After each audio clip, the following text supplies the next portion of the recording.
My name is Isabella Rossi, and by 25, life had already worn me thin. Student debts haunted me, my mother's illness demanded costly care, and 2 exhausting jobs barely kept us afloat. Every day was survival. One night, my friend dragged me to a lavish party in a mansion. Surrounded by glittering gowns and powerful men, I stood out in my simple dress. That's when I saw him, Thomas Sterling, tall, composed, in a tailored suit that whispered wealth and authority. His gaze found me across the room and lingered. When the party ended in a downpour, he approached. "Do you need a ride?" he asked.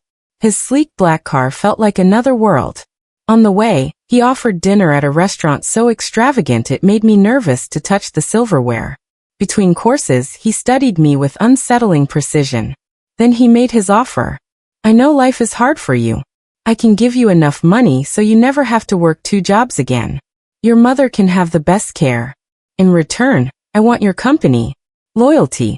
No questions about my business." It was shocking, an unspoken arrangement. My instincts warned me, but my mother's face haunted me. I said yes.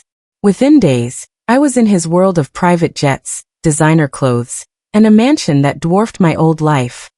Then came the contract, monthly payments, strict loyalty, absolute discretion. I signed, telling myself it was for my mother, not love. Living with Thomas was complicated. Mostly cold, sometimes unexpectedly kind, always a mystery. The luxury felt like a gilded cage. My heart betrayed me by beating faster in his presence, even when I reminded myself this was just business. One day in his study, I found a photograph of a beautiful, dark-haired woman. When I asked about her, Thomas's face turned to ice. "Ice. It's nothing," he said, locking the photo away. Later, the housekeeper, Mrs. Gable, warned me in hushed tones. "Be careful. Mr. Sterling has many secrets. What you see may not be the truth."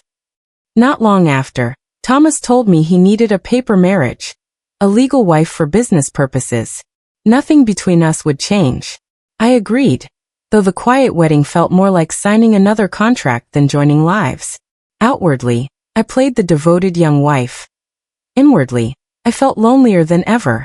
The cracks widened when I visited his office and encountered Clara, a furious woman shouting that Thomas had promised to marry her. She accused me of stealing her life. Soon after, I found messages from other women on his phone. Even if ours was a sham marriage, it hurt. Mrs. Gable's warning echoed louder. I hired a private investigator using Thomas's own money. The truth he uncovered chilled me. Thomas's empire was built on dirty deals, shell companies, and manipulation. Women were part of his cover, including me. But then the investigator revealed something Thomas hadn't intended.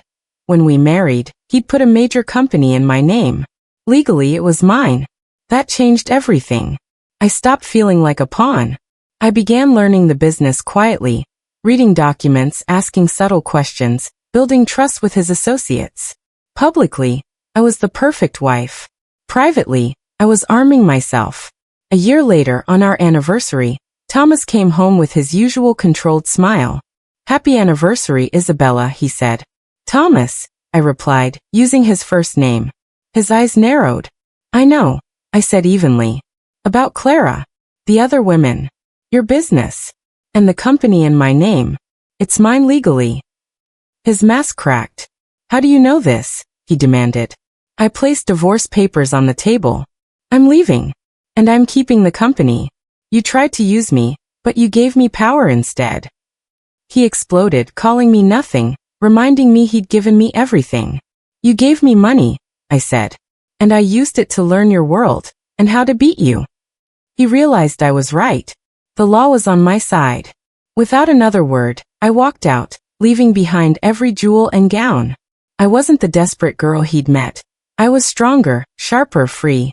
That night was the last day of my life with Thomas Sterling, and the first of my new one, as Isabella Rossi, independent, powerful, and finally in control of my own destiny.